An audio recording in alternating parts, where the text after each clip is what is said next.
Chapter 35, Wine and Song. Wine and Song. Frithia smiled broadly as the grey slate roofs of Imsvale filtered through the thinning trees. They had risen early that morning, setting out from the temple as soon they had laid Mirella to rest. Yet despite this somber start, Frithia felt better than she had in days, their journey full of talk and laughter and somehow much quicker than the passage to the ruins had been, though she had still kept a bottle of Jahara's Linctus with her for the walk. It was late afternoon now, the amber forests finally giving way to the broad-sloped clearing of Imsvale, a fat golden sun hanging in the western sky and casting a warm yellow light over the houses nestled at the foot of the plain before them. Together they made their way down to the village, though the group had barely reached the first building when a high voice called out and Frithia glanced up to find a young girl running up the slope towards them, her long sandy braid flapping out behind her. "Hello Kaij," Frithia called brightly, the girl not even pausing to catch her breath as she reached them. "Oh Frithia, everyone's been talking about you. The wolves have gone. Did you find Mirella? What happened?" Frithia felt her stomach sink, glancing to the solemn faces around her before turning resignedly back to the girl. I'm sorry Kaij, we found Mirella, but it was too late." Kaij's face fell, her fingers absently playing with the hem of her apron as she continued, her voice quiet and sounding suddenly much older. "Oh, I see. I suppose I always knew really ever since I saw the wolf at her cabin. I just didn't want to believe it." Frithia crouched down next to her, trying to see her face. "I'm really sorry, I know she was your friend. Are you all right?" The girl nodded, though she still did not look up and Frithia had the horrible feeling she was trying not to cry in front of them. She smiled gently. "And how's your brother, has he recovered yet?" Kaij glanced up with a shaky laugh, the girl looking almost surprised the noise had come from her, smiling tentatively as Frithia sent her a knowing grin and they continued on down to the village, Kaij telling them of her brother's scolding and subsequent punishment in every gleeful detail. Imsvale was not as they had left it though. For a start it was busier than Frithia had seen it yet, stalls lining the wide street while people browsed or stood about in groups laughing and talking excitedly, many nodding and smiling to them as they passed, though their young escort seemed oblivious to the bustle. "Kaij," said Jahara eventually, giving a voice to all their thoughts, "what is going on? Has a caravan arrived?" The girl glanced up, looking for a moment puzzled before her face lit with a smile. "Oh, didn't I say? There's going to be a party." "A party?" repeated Frithia, her face suddenly impossibly hot. "Not for us." But Kaij just laughed. "No, silly. For High Harvestide." "Oh," Frithia sighed, feeling more than relieved. The image of her stood in petrified silence on the town dais before the assembled people of Umar as they waited for a speech finally fading from her mind. "Oh, that's nice." And they carried on through the bustle, Kaij only leaving them when they reached the mayor's house, explaining it was time for her supper and assuring Frithia she would be about later if she wanted to play. Frithia smiled, watching the girl skip back up the way they had just come before turning to the stout stone house before them. It was indistinguishable from the surrounding buildings barring the large bronze bell that was hung in a small tower on the porch roof, and she wondered whether it was merely a mark of the office or served a more practical use. From the appearance of the rope, it looked as though it had been wrung recently. Frithia stepped forward to knock politely on the door, rubbing her hands together as they waited for an answer. "Oh, I'm so excited. I wonder what I'll spend my 10 gold reward on." Behind her, Nalia and Ari shared a nervous look. As it turned out though, their reward was a far more respectable 500 gold pieces which had been raised by the local farmers and merchants. Minister Lloyd is unhappy to hear about Mirella's fate as he was pleased that the village was finally safe. Mirella was a good woman and the winter will be all the harder without a ranger, but I am pleased to hear this evil has been lifted from us. We knew you had been successful when reports began to come back about the wolves moving off, and you need only enter the forests to feel the change in them. But glad though we were, we had been worried that you had met your ends as well. I am most pleased to see it was not so. He beamed, barely leaving room for a reply as he continued enthusiastically. And you return in time for High Harvestide too. We have held a harvest celebration in Imn's Vale since before most can remember. I had thought this would be the first year it would be called off and instead we have twice the reason to rejoice. Frithha nodded, not wanting to mar this good mood, but Nalya and Ari had approached her earlier in the day with their concerns and she had agreed that they could not go unanswered. And, Frithha began stalwartly, Nalya giving her a slight smile as she continued, have the boys, Dalan and Blael arrived back yet? As I said, we put them on a caravan back in Athkatla. I know they were due to stop and trade meat before heading here, but I would have thought they should have arrived by now. Lloyd smiled broadly. Ah, my friends, such concern does you credit. Indeed, continued Nalya rather briskly, but are not their parents worried? The mayor frowned and shook his head. Well, they are orphans, my lady. Their father was a woodsman who kept a cottage just on the western outskirts of the village, but he died early last year. The boys live alone there now, but Blael is old enough to look after his younger brother and most in Imn's Vale keep an eye on them as well. Lloyd sighed, a slight shadow passing across his face. I must admit I was a little reluctant to let them go when they volunteered to take a request for help to the city, but we were getting desperate and no one else was willing to leave their families. And as for your question, he continued with a polite nod to Frithha, I'm sorry to say we've had no caravans from the north for a good few days now, but they can sometimes be delayed this time of year due to the rains. The mayor saw them to the door, still offering them his assurances about the late caravans and expressing his hopes of seeing them at the celebrations later, before the group finally left to return to the inn. The tavern was even more crowded than the square they had just crossed though, people drinking and making merry, and Frithha was glad they had paid the extra coin to keep their rooms free in their absence. The inn was a large one, especially considering the size of the village it served, and already people were being redirected to a nearby barn that had been converted for the task, some just setting up tents on the green behind the inn. Frithha returned to the room she shared with Jahara to quickly wash and change her clothes as the others did the same, before tripping back down to the tavern again to finally get a table and share a meal. Dinner was not the usual relaxed affair though. It seemed everyone in that close-knit community knew it was they who had rooted the evil from the ruins, and Frithha was quick to grow uncomfortable with people constantly sending smiles and toasts in their direction as they ate. She was sure it was kindly meant, indeed, the others seemed quite pleased with this recognition, but the idea everyone was talking about them was making Frithha feel very on show, and she soon left with the excuse of finding a buyer for her dragon hide. Outside, it was a little quieter, what crowds there were being distracted by the stalls and general air of revelry, and Frithha found she could blend in a lot better without the others around her, Herr Dallas and Minsk not exactly inconspicuous wherever they were.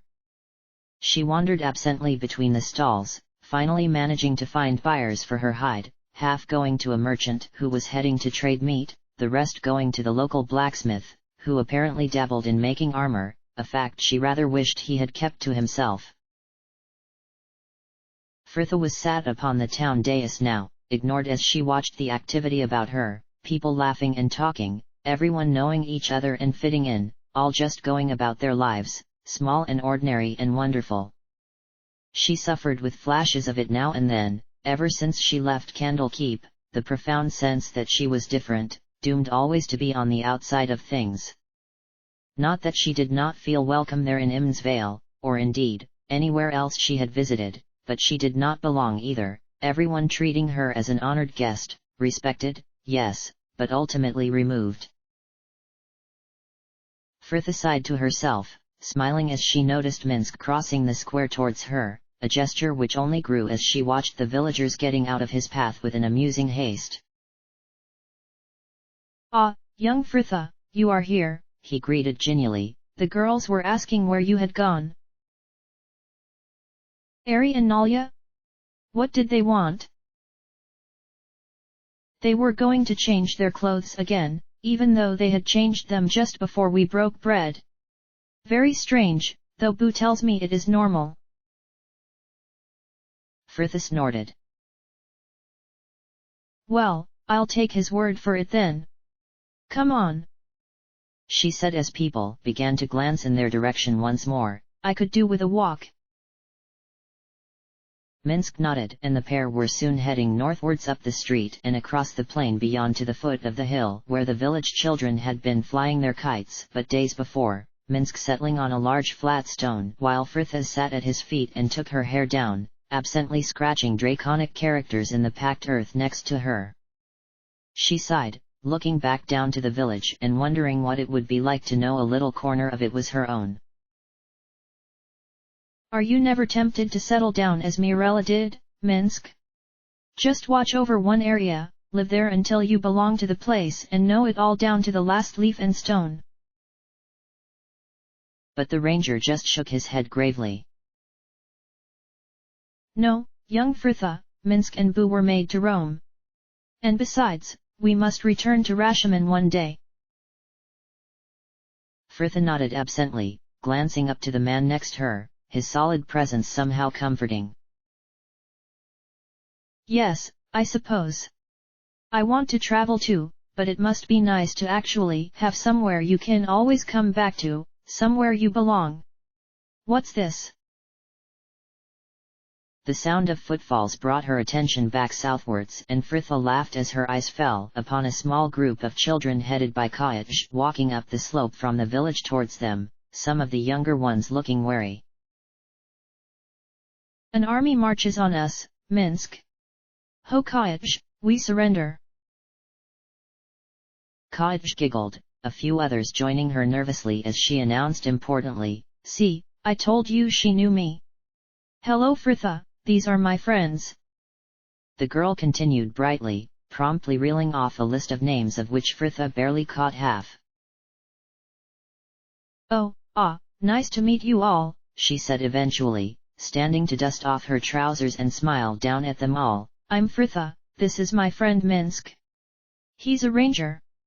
And this is Boo, his, our, companion."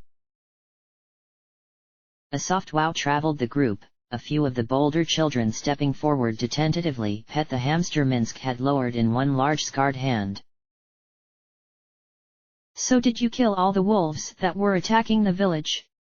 asked Kayaj abruptly, the other children all turning to look up at her as well, and Frithia felt rather caught out.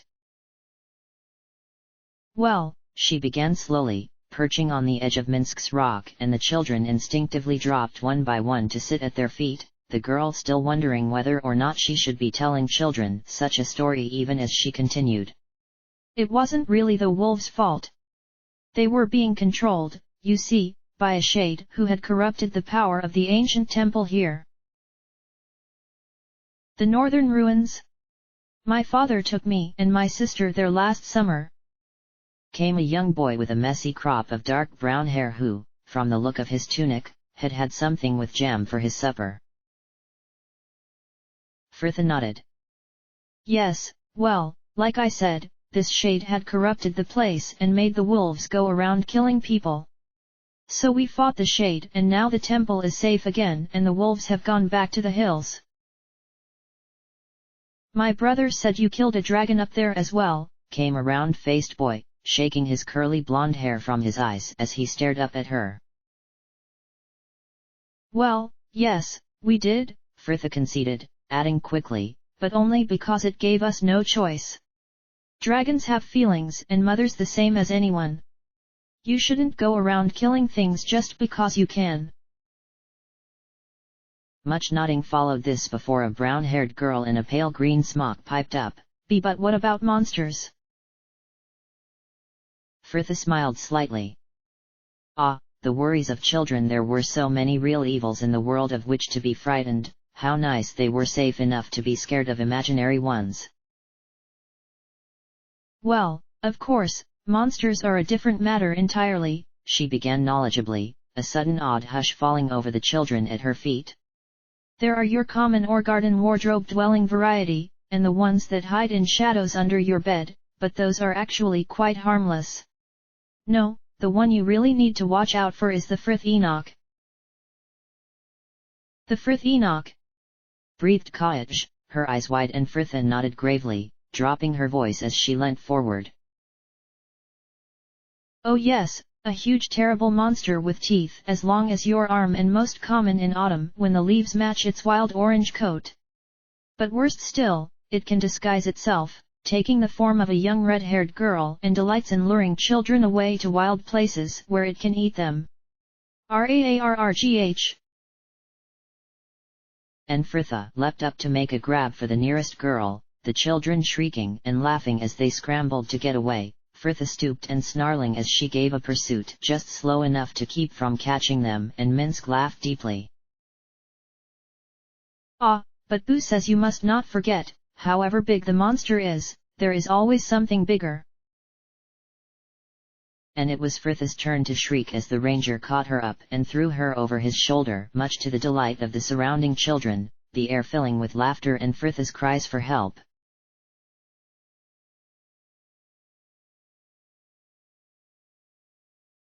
A no-man stood under the eaves of the inn watching the crowded square before him with an uncomfortable frown. He had been tense all day, waking that morning from dreams of his sister, and though he could not quite remember what had happened, they had left him with a feeling of unease that he just could not seem to shake. At his elbow, Nalia and Ari were giggling about something the bard had said, all three of them in high spirits and blending in well with the celebrating villagers, and a no-man's eyes scanned the crowd for others of their group, though he knew that, for one at least, it was in vain. Jahara had left once the meal had finished to go and make her prayers, Minsk leaving soon afterwards as well. And as for Frithia, the girl had been the first to quit their company, barely stopping to eat with them in her eagerness to find a buyer for her dragon hide. He could just picture her now, wandering from stall to stall, enjoying the laughter and the bustle as she looked for potential customers. A no-man sighed. He knew he should be happy too, indeed, for there was no real reason not to be. But the air of joy that hung over that place felt somehow oppressive, and he suddenly wished the village had a shrine or small temple that he could visit and gather his thoughts. The others' laughter had finally faded by now, and at his side Ari's voice rang clear above the surrounding din. Come on, let's take a walk about the stalls. A no-man, aren't you coming? She questioned, glancing back with surprise as he made no move to follow them. A no-man stood a moment, hesitating, and the words left his mouth before he fully had a chance to consider them. Ah, no, I must go and find Frithia. There are matters we must discuss. Ari looked mildly taken aback, but nodded all the same. Oh, very well then. The three stood staring at him expectantly, and he was left with little choice but to turn and begin his search. He did not really mind though. If he was to talk to anyone about these unsettling dreams, it would be Frithia. Quite apart from the fact that he knew she suffered from them too, on occasion, the girl had a surprising talent for always being able to say something that seemed to help. To his surprise, there was no sign of her in amongst the brightly clothed villagers though, and a no-man sighed with relief as he left the square, walking up the street with half an idea of passing the girl, Kaij's house in case Frithia had gone to visit the child. But he saw neither, the walled area before the girl's home empty, and a no-man continued northwards, leaving the village and walking up the slope to at last see Minsk stood on the plain up ahead, the ranger in the center of a group of young children, all laughing and shrieking as they danced about him. ARandomAudiobookAppeared frowned slightly, the children barely sparing him a glance as he approached. "Ah, Minsk, have you seen?" He trailed off as the ranger turned to face him, and he was greeted by a familiar pair of sandaled feet dangling over one broad shoulder. "Fritha!" A small white hand tapped his arm and Minsk obediently turned his back to reveal a head, the face obscured by a mass of curls, fingers appearing through them to pull away a curtain, and finally Fritha emerged, pink in the face and beaming. "Hello, ARandomAudiobookAppeared. Minsk here was just explaining the intricacies of the food chain." She shook with the rumble of Minsk's laughter, smiling through a wince as she turned her head to call back, "Here Minsk, if you don't put me down soon, I'm liable to be sick." ARandomAudiobookAppeared took an instinctive step back as the ranger obliged her, moving aside to reveal her now stood, already gathering hair back from her face to pin it up again, while Minsk moved off to help the children mark out what looked to be a hopscotch board in the packed earth. "You were looking for me?" Fritha confirmed brightly. ARandomAudiobookAppeared nodded. "Yes, I was." "Fritha, are you coming?" Came a high voice behind, and he turned to see Kaj stood, hands on hips and glowering at him, the interloper who was delaying their games. "I'll just be a moment," Fritha called back, turning to him expectantly. He faltered, feeling rather on the spot. "Your cold is better then?" She blinked once and nodded slowly. "Yes." "Fritha, we want to start." "Patience is a virtue," she trilled back, her eyes not leaving him. "ARandomAudiobookAppeared, are you all right? You seem a bit, well, odd." He wrestled with himself a moment, feeling increasingly foolish before, at last, he shook his head. "No, I am fine, my lady." "Well, I should let you get back to your hopscotch," she supplied after a moment, smiling mildly as she added, "You can join us if you like."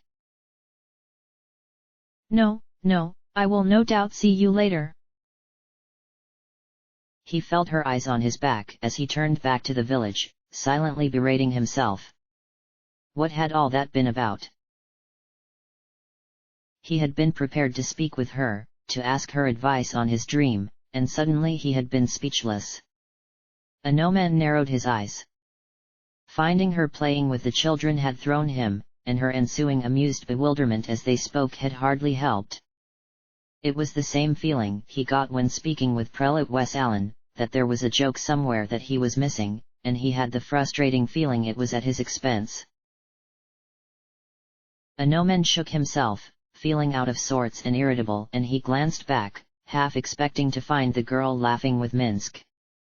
But Fritha was playing hopscotch with the children now, clearly trying to keep her balance as she stood on one foot and bent down to retrieve her token. The ranger sat watching them from a nearby rock. The squire returned his gaze to the path ahead of him and drew a deep breath. He was being foolish. Fritha wasn't acting any differently, he was just tired and it was making him unreasonable. He should just return to the square and join in the festivities. ARandomAudiobookAppeared swallowed, a heavy reluctance settling him over at the mere thought. He turned back to watch the children at their game. Fritha stood with the others watching the next girl take her turn. He would not have to play, after all. He could just sit and watch them as the ranger was. Another glance down to the crowded village and he had started back up the slope once more, fighting to quell his embarrassment with every step.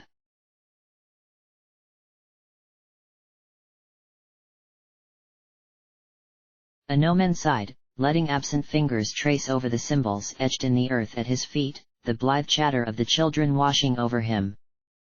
That afternoon had been one of the nicest he had spent since joining their company.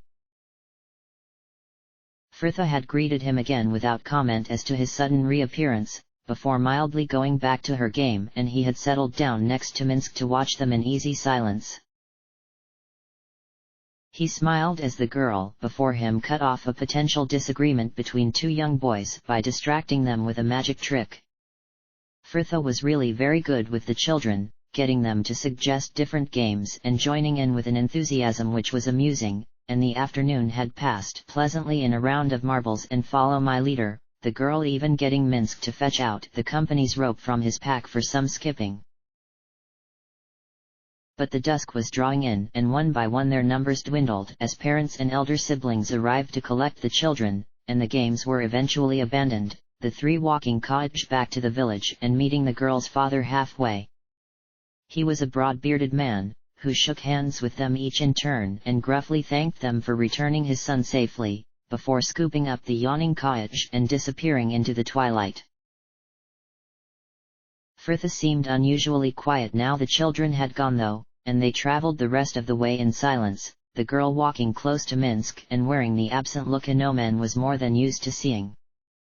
Time away from the village had wrought changes though. The stalls were now packed away and benches had been brought from the inn to line the edges of the square, while a group of minstrels were setting up on the town dais, something which soon brought Frithha from her melancholy. "Look, musicians!" she exclaimed eagerly, quite herself again as she turned to him. "Do you think there'll be dancing? You like to dance? You needn't sound so surprised." She laughed, giving his arm a playful shove, and Anoman felt himself flush. "I did not mean, it is just, well," he corrected quickly, thinking back to the Rashmi ode and her ensuing shyness the previous evening. "You seem so reluctant when it comes to singing." Frithha just shrugged though. "Dancing's different," she said airily. "It's harder to tell if you make a mistake, and usually people are too busy concentrating on their own dancing to notice you." Anoman frowned and considered that if she were tripping about the same dance floor as him, with worn sword and grazed face, he'd probably find it difficult not to. "Look, there's Nalya and the others," she continued brightly. "Hey Nalya!" And soon they were joined by the three, their group reunited bar one. "Has Jaharan not returned yet?" asked Frithha, peering about the square as though she hoped to see the woman, but Nalya shook her head. "No, I suppose she must still be out praying. Don't worry, dearest," she added as Frithha sent a concerned frown to the woods behind them. "The forests are hardly a danger for one such as her, not now anyway." Frithha persisted to look worried, but any further discussion was cut off as the musicians suddenly struck up. A flurry of movement all about them as people moved towards the square, and Anoman looked over to the dais where 4 men and a woman were playing an assortment of harps and pipes, one of the men squatting frog-like behind a large heavy drum. Together they followed the crowds, Minsk breaking from them to stand next to the dais, apparently absorbed in watching the musicians, while the rest of their group gathered at one of the benches, couples already sweeping about the square behind them, and Anoman watched as the bard turned to Ari with a gallant flourish of his arm. "Would you like to dance, my dove?" "Oh, ah," the girl stuttered, blushing slightly and looking shy. Herr Dallas took a step back, clearly considering whether to press the point, and perhaps he would have as well, had it not been for Frithha. "I'll come if Ari doesn't want to," she said brightly, and the tiefling beamed. "A flight with my raven, how could I resist?" And hand in hand, they joined the throng. Anoman watched them a moment, the pair caught together in some strange dance he had never seen before, the movements sharp and quick, while Ari sat silent on the bench with Nalya, the elf's gaze following them with a disgruntled look. The squire smiled slightly, letting his attention drift over the other dancers. He, of course, knew how to dance, his mother had taught both he and his sister when he was but a boy, but he never really enjoyed it. He had always felt a little awkward, and not so much with the steps, but more with having to find something to talk of while you went. Nalia had been asked to dance as well now and seemed to be enjoying herself despite having a slight problem with some of steps, and he suspected she was better acquainted with the more formal styles. "Not dancing, Anoman," came a familiar voice, and he glanced behind him to see Jahara, her staff still in hand from where she had been out at prayers. "Jahara, you have returned." The druid smiled dryly. "So it would seem." She moved to stand beside him, her eyes traveling over the square as his had, and he could see them linger on Fritha and the bard, Jahara frowning slightly as she noticed Ari still sat alone on the bench a little way from them. "Herr Dallas asked Fritha to dance?" questioned the woman eventually, sending Anoman a shrewd look. "Well, he asked Ari first, but she seemed a little hesitant, so Fritha volunteered." Jahara sent him a wry smile. "And the squire Anoman did not gallantly step in to provide a partner?" "I prefer to watch," he answered promptly, so much so he was worried it may have sounded a little sharp, and continued more mildly. "It is interesting, this dance is not one with set steps, and yet, though all the couples are moving freely, they all dance together so smoothly, somehow moving as one." The druid smiled, looking genuinely pleased by his observation. "The ordered chaos, it is a contradiction I know well. Nature is often accused of such disorder, but her laws there, and are much harder to break than those made by men. But listen to me." She laughed ruefully. "I turn a celebration into a sermon, though I sense in your manner there is little of the reveler in you this evening." Jahara sent him a measured look. "You are thinking on your sister." Anoman shrugged, no longer in the mood to share his worries, and after a moment the woman continued anyway. "It is normal to feel grief, Anoman, but do not cling to it, however comforting it may feel. It does not do to prolong the winter, just because you fear the spring."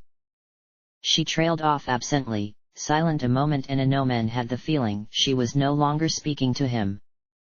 The druid shook herself, turning back to him and smiling once more. "Though I would not pretend to have known your sister, I sincerely doubt she would wish you to be miserable." "Does that mean I can have your hand for a dance later, my lady?" he asked with mock innocence, safe in the knowledge she would likely refuse. The woman sent him a withering look that was quite at odds with the smile he could see quivering at her mouth. "Your bravery is admirable, squire, but it is a sorry fool who invites his trouble in." And with that she left, Anoman watching as she moved to join Minsk before the dais. The squire smiled slightly, turning back to the square before him. Herr Dallas and Fritha danced 3 rounds together before they returned, both flushed pink and laughing, and Ari did not need to be asked twice when the next song began, tripping lightly back to the square with the bard. Fritha took Ari's vacant seat and Anoman moved to stand next to her, the girl's gaze following the couple a moment before she turned to him with a smile. "Enjoying yourself, Anoman?"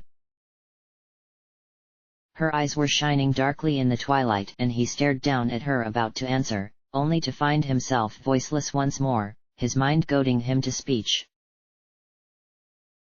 "Go on then, say something, anything." "It has been pleasant enough so far, my lady," he replied at last, rather more formally than he would have liked, and inside he groaned. What onto real was wrong with him? But if Fritha had noticed his tone, she was pretending not to, the girl nodding once and turning back to watch the dancers, her eyes drifting over to the bard and his lady who were dancing closely, Ari laughing lightly as he spun her. "Ah, that I should always have someone to dance with," she sighed, all rueful smile and warm eyes. Anoman felt a sudden weight drop into his stomach. "Ask her." Ask her to dance this minute or by helm. Would you like to dance, lady? A Nomen blinked olishly, and together he and Fritha turned slowly to the voice, finding one of the young lads they escorted back to the village drunk but a few days before stood behind them, pale, grimacing and looking more like he wanted to vomit than dance, his two friends a little way behind and falling over themselves with laughing, and a Nomen wondered if they hadn't dared the boy to ask her. Hello, Valsben, isn't it? How's your mother? Fritha greeted and the boy swallowed. Ah, she is very well, my lady. So, would you? He seemed too embarrassed to finish, just gesturing to the square behind them, and Fritha smiled kindly. I would be delighted. The boy looked as though he would collapse with relief, his face a delicate green as he reached out a trembling hand, and Fritha allowed him to escort her into the floor, the girl leading them in a very basic box step when it became clear the boy could dance about as well as he could hold his ale. But in spite of this, they both seemed to be enjoying themselves, Fritha just laughing brightly when a wrong turn sent them both careening into another couple, the lad's embarrassment fading in the face of her amusement. His dancing seemed to improve somewhat once his nerves had died, and he was soon sweeping her around the floor in a merry jig, missed steps, and their ensuing laughter seeming to only heighten their enjoyment. A Nomen sighed, glad he had been saved from having to dance, and moving forward to take the bench she had left, the weight in his stomach evaporating to leave him feeling rather empty as he went back to watching the dancers. Excuse me, but, is this seat taken? Came a voice at his arm, and he looked up to see a girl stood next to him, slight and fair, with straight pale blonde hair, and if she was any older than 16 summers he would have been greatly surprised. He nodded politely and she beamed, sitting down next to him to lay her hands neatly in her lap. I saw you were alone. I am called Mari. You're one of the people who saved the village, aren't you? Yes, that is so, my lady, he answered, an awkward silence following this agreement, and he felt pressed to continue. I am a Nomen, a squire of the most noble order of the Radiant Heart. My companions and I were summoned here by Minister Lloyd to investigate the killings that were plaguing Umar. We found a shade had corrupted the temple ruins to the north, and set out to destroy it. I am pleased to say we were successful. The girl gasped, soft grey eyes wide. Oh, that's so brave. He nodded modestly, trying to ignore the quiet voice in the back of his mind that reminded him she wouldn't really know either way. So, Mari, he began, searching for some topic to occupy them. What is it you do in Imn's Vale? The girl beamed, looking flattered he was interested. Well, I live with my parents and younger brothers here in the village. They are fur trappers, though I began my apprenticeship this year. I am learning to be a weaver under Mistress Elna, the mayor's wife. He nodded once, the girl's pride rather endearing to see. A good sound profession, and one for which there will always be a demand. There was a time my father imported many different types of cloth from all over A Nomen trailed off, unsure as to why he had suddenly thought of Lord Cor then when he usually tried very hard to forget the man even existed, though Mari did not seem to notice. Your father? Is he a merchant? No, he is of the Ithcatlan nobility and used to be an importer of exotic goods for sale in the city. Then you are of noble blood? The girl cried, looking awestruck, and a Nomen frowned, beginning to feel slightly uncomfortable. Yes, but the title belongs to my father while he lives. And besides, in the order all are equal in brotherhood. The only title I wish for, is that of knight. Mari smiled gently. That may be so, though I believe your manner would betray you anywhere, my lord. She dipped her face slightly, letting her eyes flick up shyly to meet his own, and Anoman turned his attention quickly back to the square as his embarrassment flared again. Nalia was dancing with Fritha now, the pair looking very natural and pretty together, both taking it in turns to lead. Fritha seemed to be singing along to the music, Nalia's comment on this apparently an amusing one, for she was suddenly shyly laughing into the taller girl's shoulder, another remark from Nalia prompting her to glance up, and they both turned as one to find him watching, sending him a wave and a smile and nearly stepping into another couple for their trouble. "Are they companions of yours?" asked Mari, and Anoman nodded, glad their conversation seemed to have returned to its innocuous beginnings. "That is so. The taller is Nalia, the shorter, Fritha." Mari smiled again. "They must feel very fortunate to have a warrior such as you in their company to protect them." Anoman choked back a snort. He could just imagine the girls' faces if he suggested that to them. Behind his eyes, Nalia was scowling and Fritha was already pink with laughter. Mari was still gazing up at him through the gloom, her young face shining with adoration, and he frowned slightly. Normally he would have been flattered by the girl's regard, for she was sincere and fair to boot, but confusingly, it no longer seemed enough. Mari was fair, yes, but she at that age where it was very easy for a girl to be pretty, and besides, it was much harder to look nice when covered in troll's blood or sporting a black eye.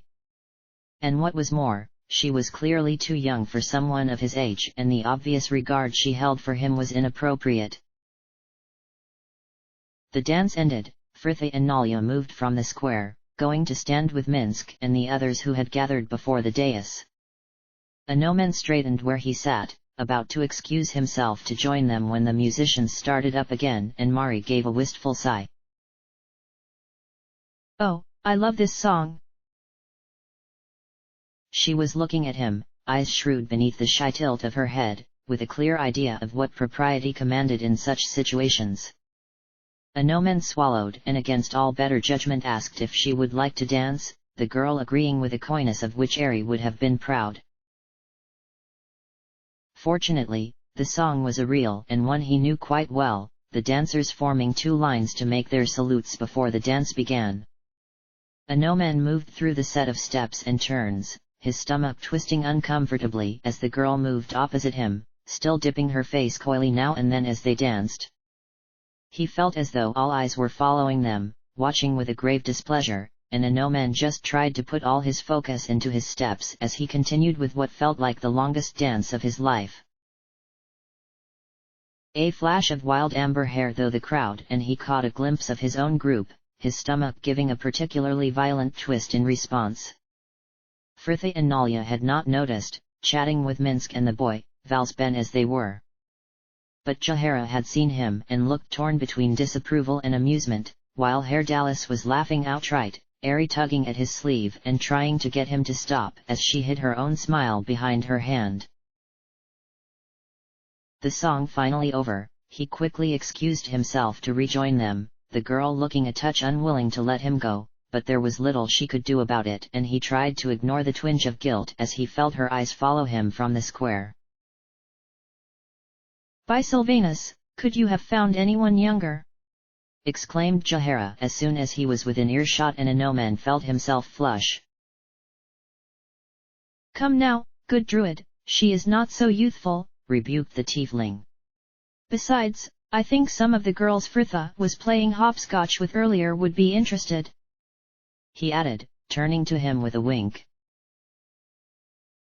"Herdalis!" scolded Ari over the laughter, the man barely noticing her slap his arm. But Fritha was not laughing either, and Anoman followed her eye to where Mari was now back on the benches opposite, watching the dancers with a forlorn expression. "Oh, bless her, how lonely she looks," Fritha sighed, seeming genuinely concerned. "I think she needs a partner." For one awful moment, Anoman thought she would turn to him again, but the girl passed him by, instead stepping up to give Valsben an encouraging shove towards the floor. "Well, get over there then, and show her your moves." For a second, the poor boy looked stricken, but Fritha grinned at him and he seemed to come to slightly, returning the smile to jog over to the girl.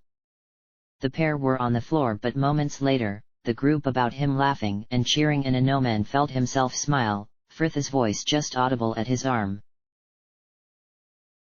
"Dancing, matchmaking and hopscotch, this is the best party I've ever been to."